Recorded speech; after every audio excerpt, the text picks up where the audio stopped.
Ayan, ganito ba yung lumalabas sa screen ng printer nyo? Ayan, Epson L4167. Same lang ito ng receiver ng L4160. Yan. Kaya ganito mga ka-DJR, tapos nagpo-print kayo, photocopy kayo, scan kayo, tumigil kasi ito yung lumabas. Ganyan yung lumabas. Ngayon, makikita nyo, magwa-warning sa computer nyo yan or laptop yung gamit nyo. Eto. Ayan yung lalabas. Ibig sabihin yan mga ka-DJR, naabot na po nung maximum print yung printer nyo. Lahat kasi ng printer natin ay mayroon pong maximum print. Halimbawa, ito kasi parang 9,000 to eh. Naka 9,000 print na kayo. Kaya mangyari dyan, i-reset. Ibabag to zero natin para mawala yung warning na yan at saka yung doon sa screen nyo. Kaya ito, kung wala kayong receiver, ito mayroon po tayong receiver. Ayan.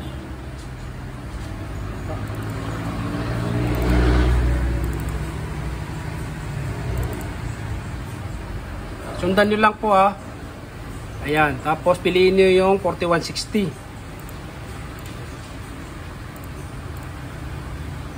Ayan.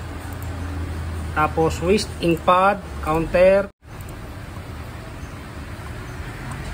Yan, kung makita nyo, 10,000 pala, 10,913 yung max. Tapos ayun po yung point niya. Tapos ito yung 100%, kaya talagang mag-error na yan. Titigil na mag-print. Kaya ito, re-reset natin, babak to zero. Pindutin yung dalawang box ulit, tapos initialize. Yan.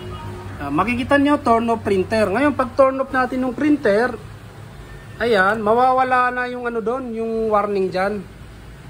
Ayan, tapos on nyo ulit.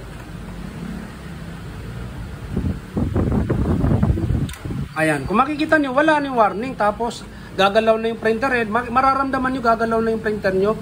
Kasi wala na yung warning. Ayan, wala na. Kaya, continuous printing na kayo. Ganun lang po.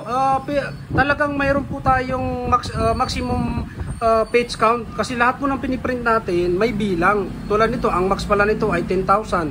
Ngayon, malakas po yung percent ng count na yan. Pag halimbawa, power cleaning, lagi kayo nag-cleaning. Ayan, ganun. Kaya madalas po magpapareset po talaga kayo. Kaya yung ganun lang po mag-reset, naipakita namin sa inyo. Kung gusto niyo ng receiver, may receiver po tayo dyan. Ayan, no, nag-sample tayo, nagpo-print na. Kaya yun, huwag niyo pong kalimutan yung like yung video natin. Maraming salamat.